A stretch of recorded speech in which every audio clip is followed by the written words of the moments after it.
This is the exhaust system I've been working on for the last few weeks. All the spaghetti that's coming out of the cylinder head, going around 180 degrees into a collector, and then up to the feed pipe, goes up to the turbo.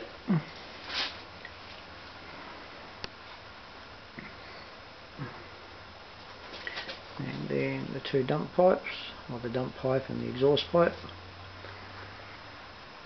coming back out.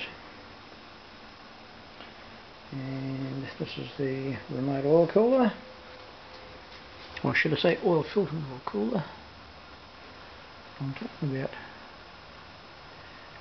And the adapter will come out, and these hoses go across to the oil cooler.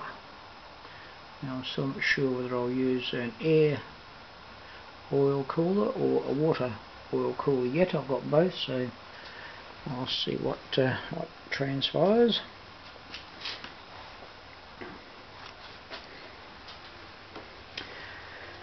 This is the gascolator. Up above that is the fuel pressure regulator. These two round black things are the dual fuel pumps. In high pressure they'll pump up to 100 psi. That is the Y junction going into one, and that's going up to the inline high pressure fuel filter, and from the top of that, that will go across to the fuel rail. The motor up here. The fuel filter will actually sit on the firewall where that white drawing is, and connect up to that hose there, and then go across to the fuel rail there.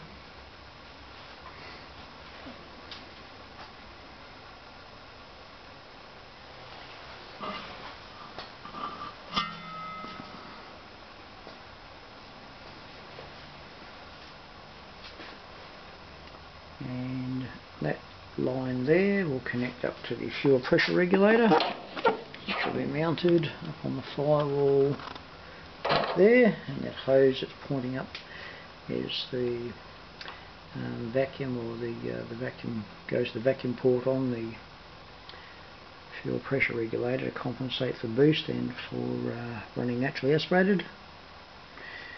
And these hoses here coming down will be for the intercooler.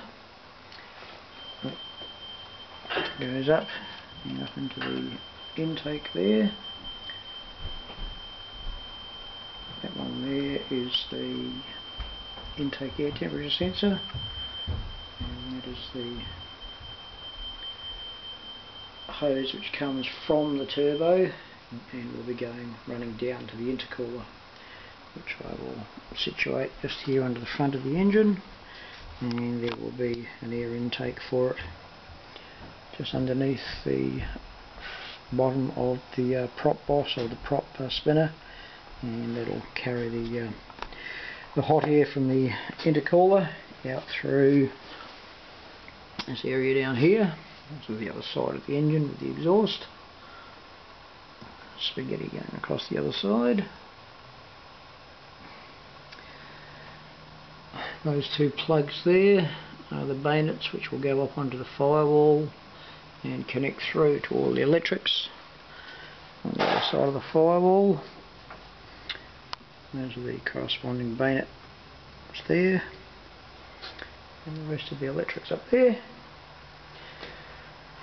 At this stage, at present rate of progress, the engine should be up and running in, I would say, 2 weeks at the most.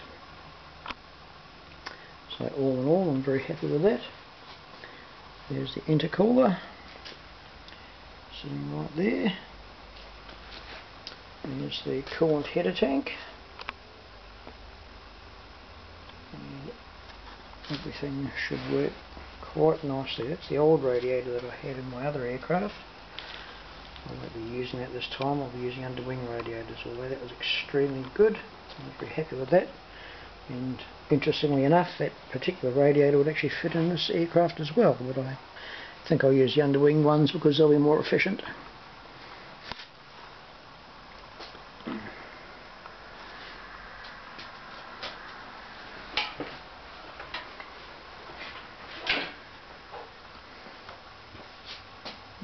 turbo installation there. Very nice, I'm very pleased with it.